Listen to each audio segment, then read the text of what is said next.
Good evening. Good evening. Hello, hello. Welcome. Thank you for spending some time. Happy Sunday. Look, hardly home, but always wrapping, right? Howard is wrapping up. It's homecoming today.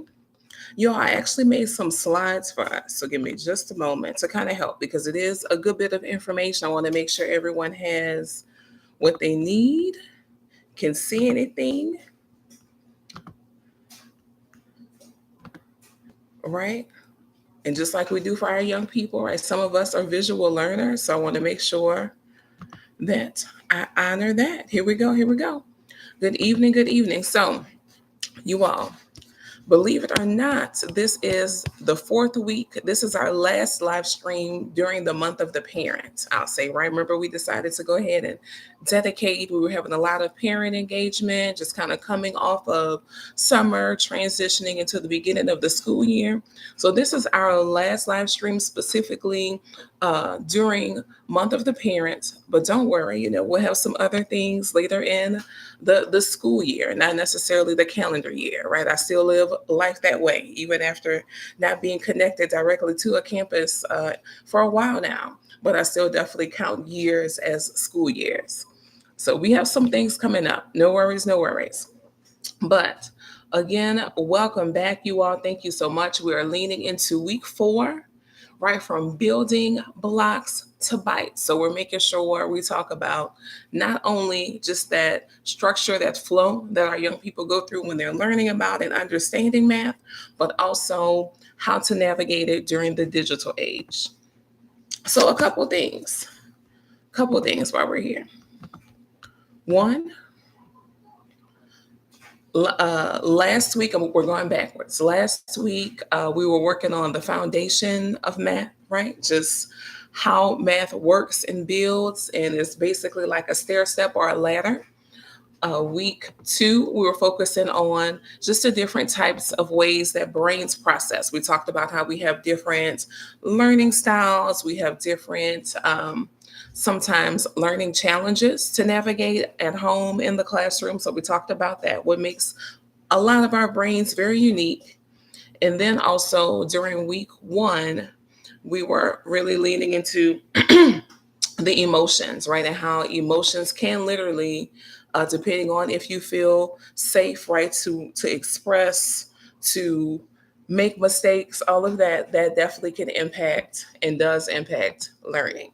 So last week's chat was incredible. Again, just really connecting the dots between math that built us and then how the technology is shaping how the kids learn right now. So really quickly, just a quick check-in, y'all are gonna be like, oh my goodness, this is old school.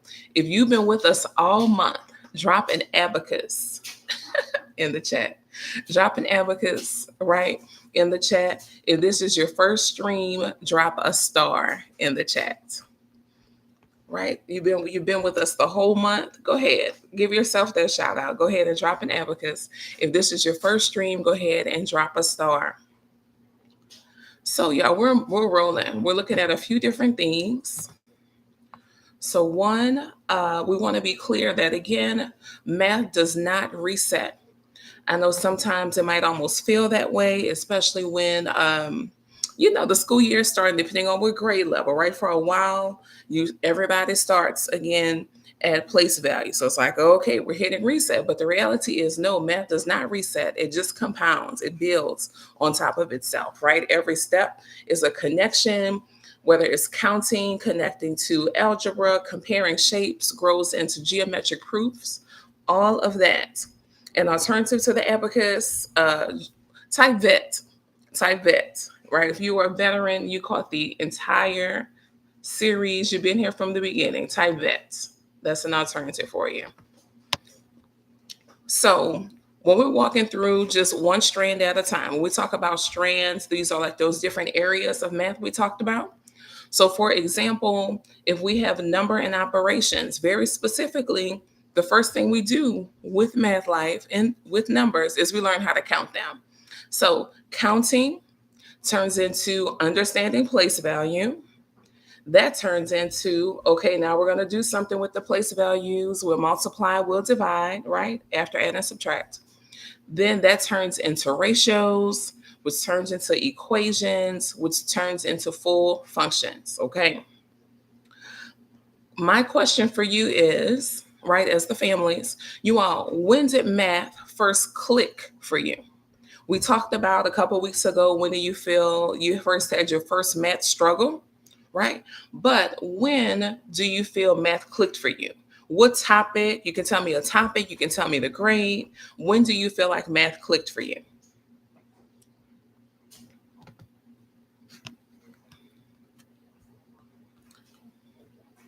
And again, while y'all are thinking about that, again, we just want to be clear about the different rungs on the ladder, right? We have these different areas.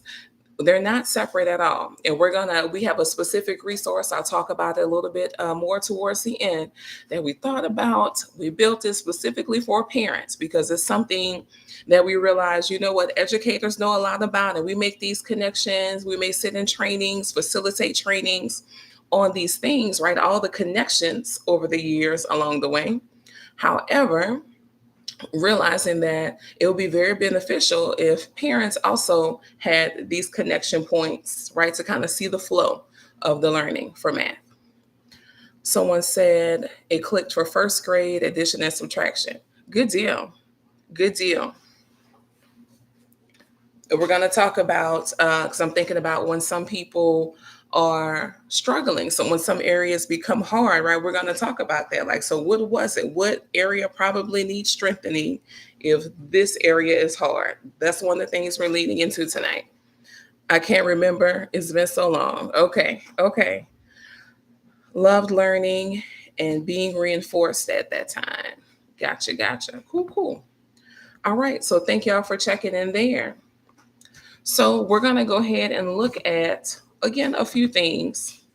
I'm calling this the vertical skills map. So this is basically a quick visual of the big map that I'm talking about, the parents' vertical math skills map. So a couple of examples, a couple shout outs, right? Kind of think about it like an if then, right? If you're more of a reading person, right? Sometimes that cause and effect kind of thing. That's is all built with this in mind, right? We can be super official and say it's vertical alignment, but it's if then / cause and effect when we're talking about math class. So we're going to call these out, these couple things. So if someone is struggling with fractions, the math area, that's number sense. Like we talked about those steps on the ladder, and one of the steps being counting first. So making sure you understand how to count, but then that means something happened when it was time to do place values, right? Understanding the relationships of the numbers to each other. That's what number sense is. We talked about this a while ago, because if we're not careful when we're teaching people how to count, it's just like a song.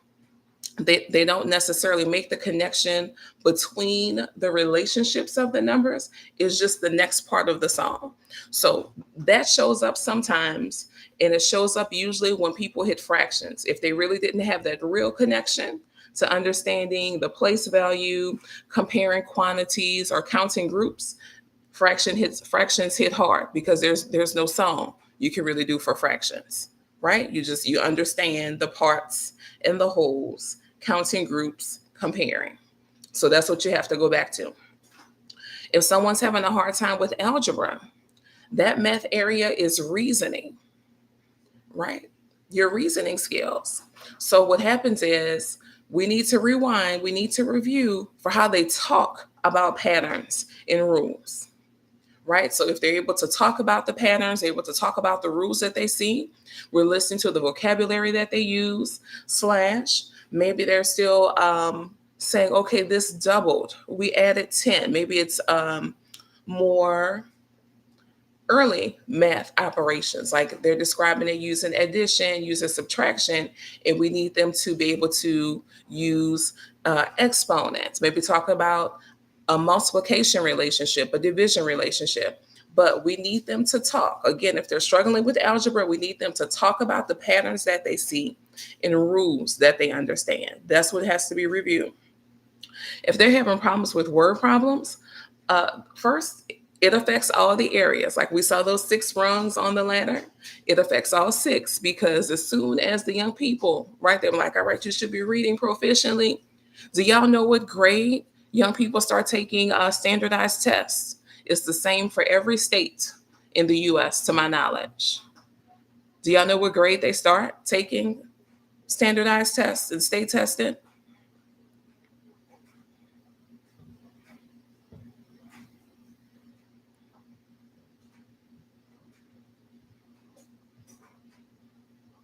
Mm-hmm.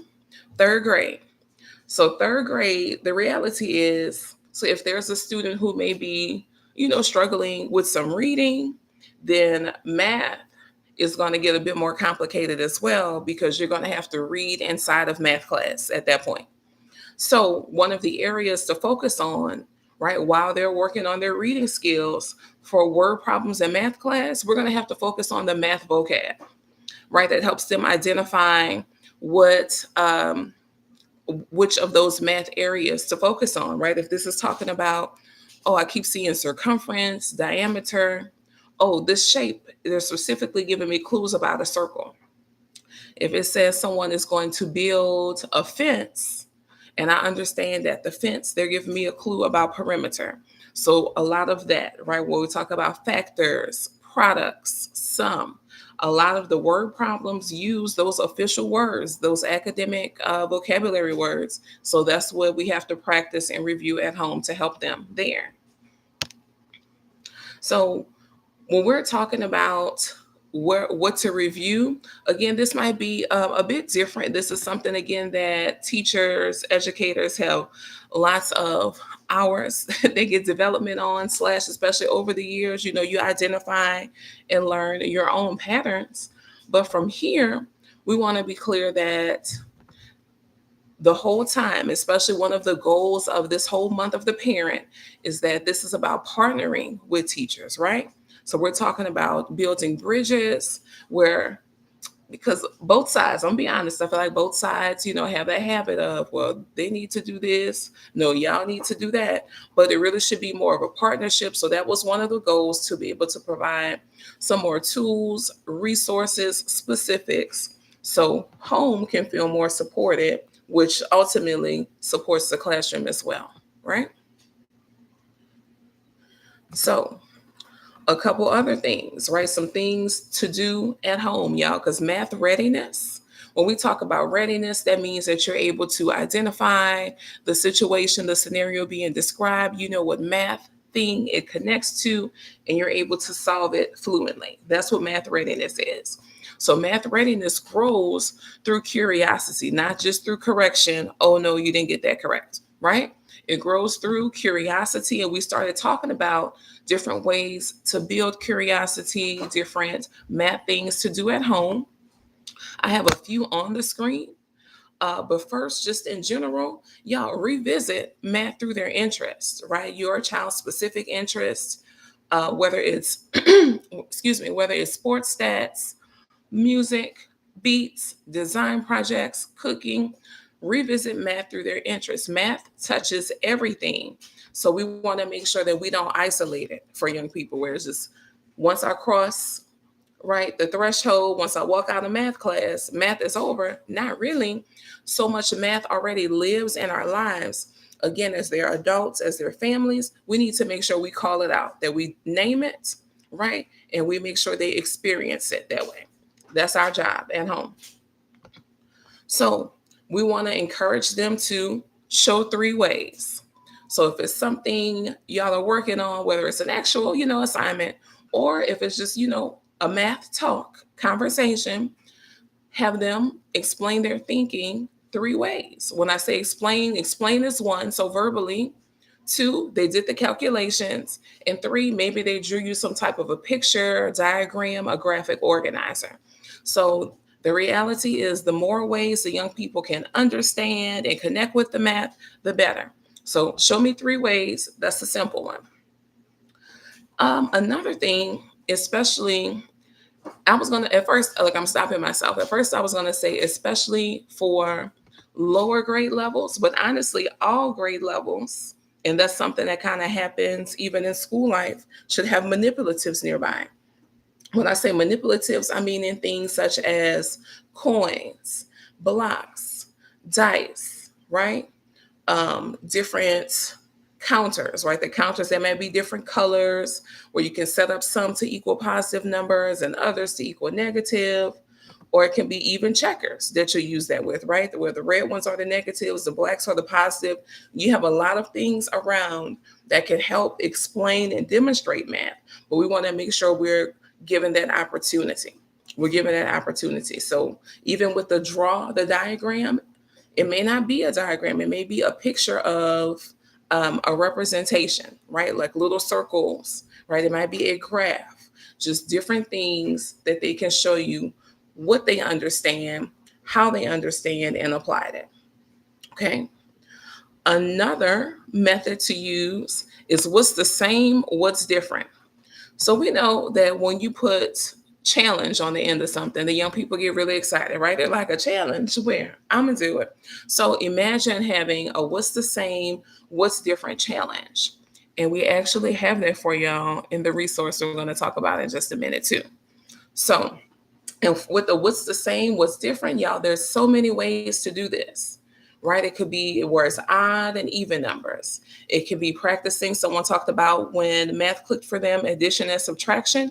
Maybe it's addition and subtraction problems, but they all equal the same number except for one, right? Where the answer was different for this one problem, but all the rest of them, it was the same. Lots of ways to do this. Same thing for solving an equation. Maybe all of them equal out to 6, 7, right? Like the kids keep saying that. But one, okay, a lot of ways to do what's the same, what's different. And I'll be dropping the link for y'all in just a little bit to download that resource. So here, we're talking about the bridge, right? Just the bridge and the digital age. There's a few different things we're going to look at. There's a bit of a table that I set up for you all, because again, math, even though we're going through those 6 areas of math, it's still a bridge happening. We're still trending up. It's like a graph. Think about it that way. So it's not just a regular bridge from one side to the other. We're trending up. So with that in mind, there are not just the layers to keep in mind, but making sure that we understand how some of these digital tools can support as well, right? But being clear that they still need us, they still need our human guidance to use those tools wisely, because it can get wild out here, for sure. For sure. All right, so another table really quickly. So for this table, I split this into the different types of use, if you will, for tech. Whether it's just practice, you want them to get their fluency up, right? Or whether they really need the more application side and the concept needs to be explained a bit more, right? Just really getting their conceptualization together. Like we can't just practice, right, if they're not understanding. So some of these tools go back to, okay, we're rewinding some and then fast forwarding you to the word problems. Like, this is the concept, and then now apply it, right? Make this connection. And then the third area is where we looked at certain AI tools, right? Certain AI platforms, apps that can also assist. So for each one, we have, okay, these are some of the pros. We have a couple cautions, and then just a question to ask as their adult, as their family, when they are working with these tools, because it's super easy to be like, whoo, check, they're practicing, they're working on their math. They're good, I'm good. They spent their time, and they get off, and you may not have engaged enough to know, did they really do what they needed to do, right? Did they take away what they were supposed to take away? Did they learn anything, right? They spent some time, but did they learn anything? Can they apply it? So here's a few. So IXL and Prodigy, those are very commonly used, especially even at the school level, right? The strengths, that it has adaptive feedback. For example, if I'm a third grader, I'm supposed to be setting up fractions, but I'm having a hard time setting up fractions. It's going to adjust, it's going to adapt and say, okay, Anika's not ready to practice fractions. Let me give her a couple other skills to work on first that are foundational, right? That she has to nail these, and then we'll try fractions again, right? So that is very adaptive. Slash, the opposite is true too. That if they're nailing it, maybe I'm a third grader, hey, I can set up these fractions, and I started to recognize some patterns for multiplying fractions. They're going to keep leveling them up. They're going to keep letting them go as high as they're able to show they understand. Then that IXL Prodigy, right? Those practice tools, those will let them go. They're adaptive in their feedback, and it's very motivating that way. There's different games and stuff they get to play when they finish so many lessons, when they've mastered so many skills, that kind of a thing. So with that in mind, though, one of the cautions, as you see, is making sure that there's not an over focus on points in scoring, right? If they're supposed to be practicing the skill, but you walk by, you're checking in, you peek over, and all they're doing is playing the game side, then they're not practicing the skill fully. So that's an over focus on points in the score. But when they're wrapping up, a prompt for parents, a prompt for their adults, ask them, so what strategy did you learn that helped you improve? What strategy did you focus on today? What strategy did you experience that helped you improve?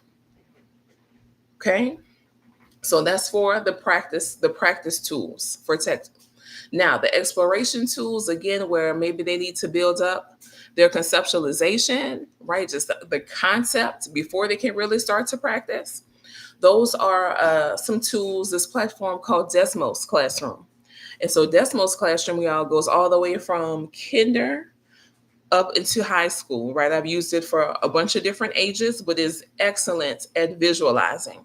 We talked earlier, right? One of the reasons I joked and said I made the slides to wrap us up tonight is because I know a lot of people are visual learners, and that is especially true with our younger generations. They are very, very visual. So it helps them visualize the math.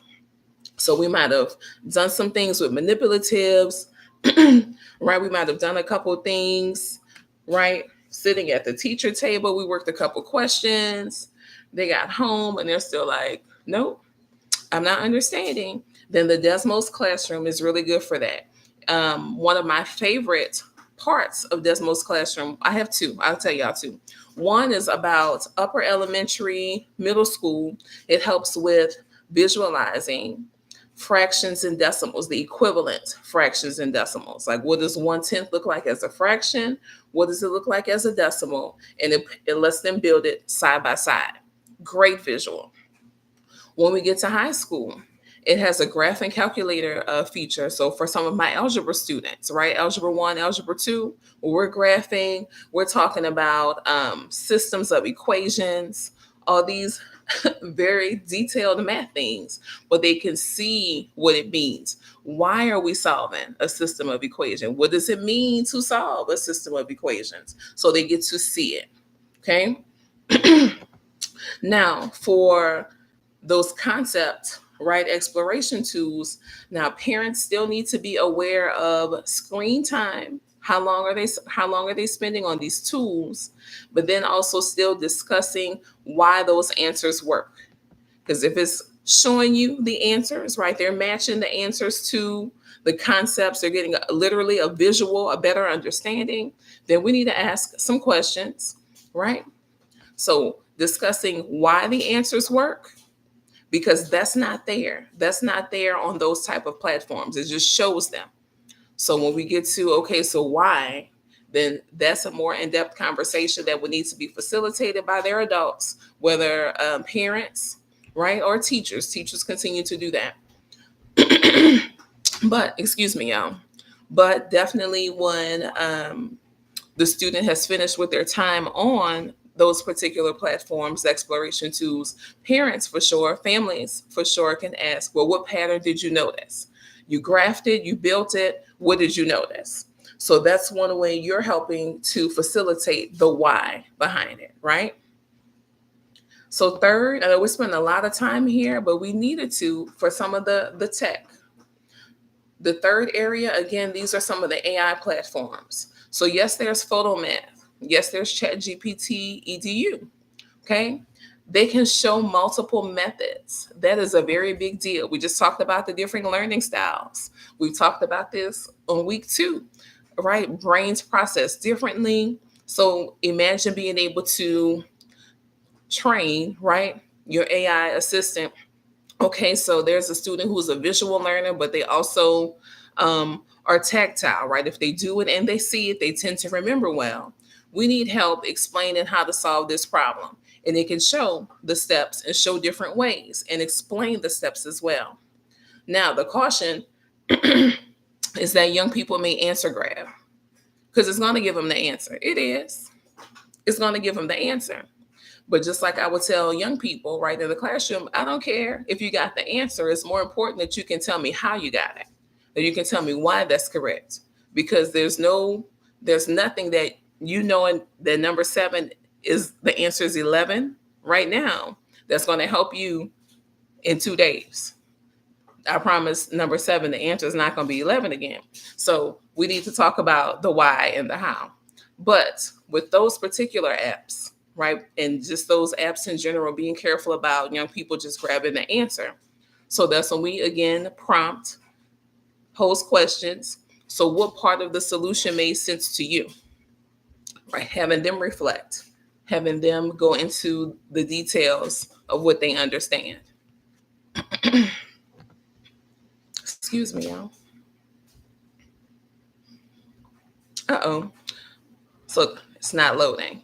All right, y'all, but 5 questions to ask. 5 questions to ask here. When you're working on and you're deciding just what apps, if we're going to do some apps, what are we going to do? Your 5 questions. 1 is does the app build thinking, not just speed? That's part 1.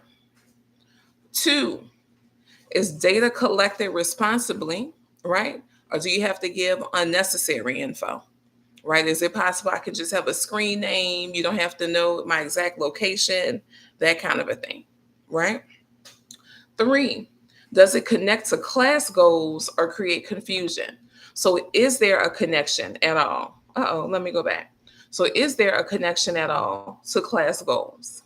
When I say a connection, sometimes some of the platforms, they're written with different standards in mind, maybe than what your young person or your young people are focusing on in their school, right?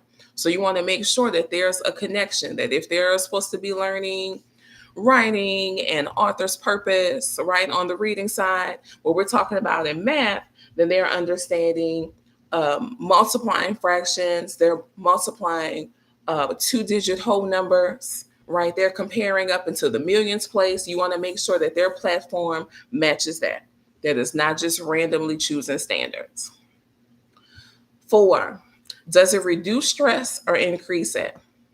That's a big deal. That is a very big deal, because if it is something that you're like, you know what, this is so much. This is a heavy lift to get involved. This is a heavy lift to set up. I don't know where to start. Where does this start them off? I don't know. If it's creating more questions, right, than providing solutions, it's a no.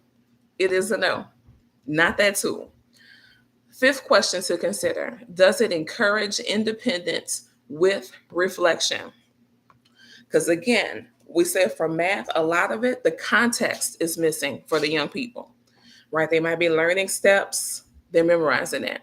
They're learning rules, they memorize that. These multiplication facts families, multiplication division fact families, they memorize that. So when are they able to reflect more, right, and build the context? Do the apps that you're selecting require that? That's the 5th question. That's a big deal. And I'm sorry about that, y'all, that the slide didn't finish refreshing, right? But those were the 5 questions.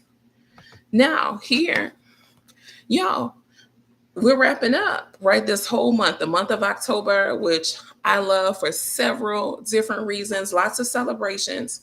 But this was one for me, right? For October 2025. That month of the parent was truly a celebration, definitely. So with that in mind, y'all know that each week when we've come on, You've gotten a new resource, right? We started earlier this month with the family math starters, just how to have some conversation about math around the house. And that's for different grade levels all the way through, because everyone should still be talking about and experiencing math. Two, we even had some conversation starters around math anxiety, right? And how to, yes, talk about it, but also how to shift some where we can actually build more math confidence than math anxiety. That was your second free resource. Three, last week, we had the homework flow guide. Sometimes we have to know, okay, maybe we need to call timeout on homework, let them take a break for a minute. Think about that, because we do that as adults. We know, like, you know what, let me pause for the cause for a moment and shift to something else. Slash, no, I really need to lock in and focus and get this done. So that homework flow helps to facilitate that conversation. It helps with that. Now, this week, the final week, I put it all in one spot. And it includes the fourth resource I was telling you about. Like, we did the preview for the if then. If you're having some struggles, right, with fractions and we need to go back and review blank. So I'm actually about to drop that link to you in the chat. And it's the whole toolkit. We're calling it the Month of the Parent Toolkit. There you are. Now, the thing is, y'all know when the month is over. We have 5 days until this month is over.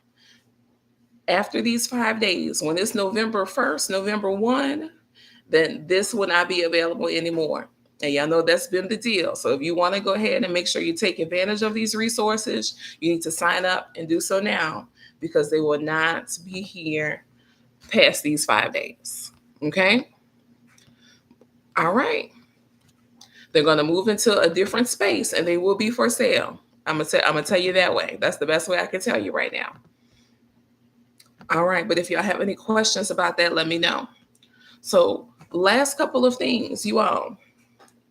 What is one belief about math or one parenting through math that has changed for you this month?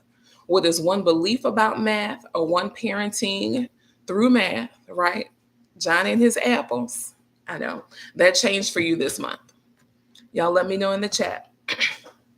While y'all are thinking, I want to say these last couple of things to you all. Y'all, thank you so much for being locked in, whether this is your first, right? This is your first live stream or you've been here the whole time. I appreciate you all. This is a month of celebration and reflection. That was the goal. And I just really want to remind everyone, y'all, that we're raising thinkers who will change the world. We're raising thinkers. Because that's that difference, right? We're way past memorization. We're past application. We're raising people that, you know what, even if it's an unfamiliar, it seems unfamiliar at first, they have developed their critical thinking so well that they can figure out what this connects to, what is familiar to them about this situation, this scenario. So overall, we didn't grow up, right? A lot of us on here, the adults, we did not grow up with homework apps or AI, but we're raising thinkers who will change the world, and they're going to leverage these tools to help them do so. Y'all, that's what the month of parent is all about, the month of the parent. Just making sure we understand our roles, right? How we're supporting our kids, right? While they're co-creating with us, because a lot of this is new, things are happening in real time. So we don't know exactly on the tech side for sure, right? And we don't know exactly for the career path we may be preparing them for, but we're making sure that we're doing exactly what we can, right? We're preparing ourselves with this knowledge, this information. We're supporting them socially, emotionally, and doing our best in our communication, our partnership with their educators as well. Let's see, someone said math is not a separate entity disconnected from everyday life. Definitely, it is not. Again, there's so much math already entrenched in our lives that we just need to say it out loud. That's a big difference maker for a lot of our young people. So just so many lessons. Sometimes people say, well, when do you use, decimals in real world? When do you use, that starting the lesson even that way, starting the conversation that way? Game changer, especially once they get used to it. Guess what? They're going to do it themselves. They're going to start thinking when they're learning something new, regardless, not just math, right? Regardless of the class or the topic, they're automatically going to start thinking, well, when do I use this? When can I use this? That's the game changer. That's what we want. That's what they're thinking. Someone said parents shouldn't be afraid to engage with their child when it comes to math. Yes.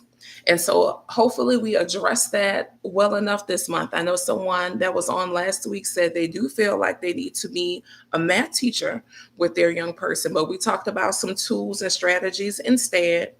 And remember that the link, and I'll drop the link again, right? It has all 4 resources from the month of the parent there. All 4 are there clearly for you. All right.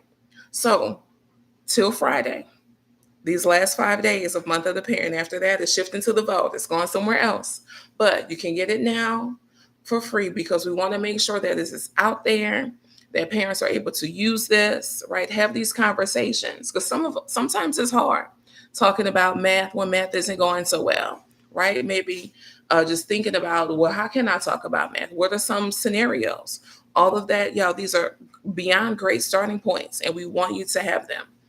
Again, thank y'all so much for joining. And I'll see you next week, right? I'll be talking to my educators next week, leaning back in, talking to my math educators. So we have some things to discuss. Bye.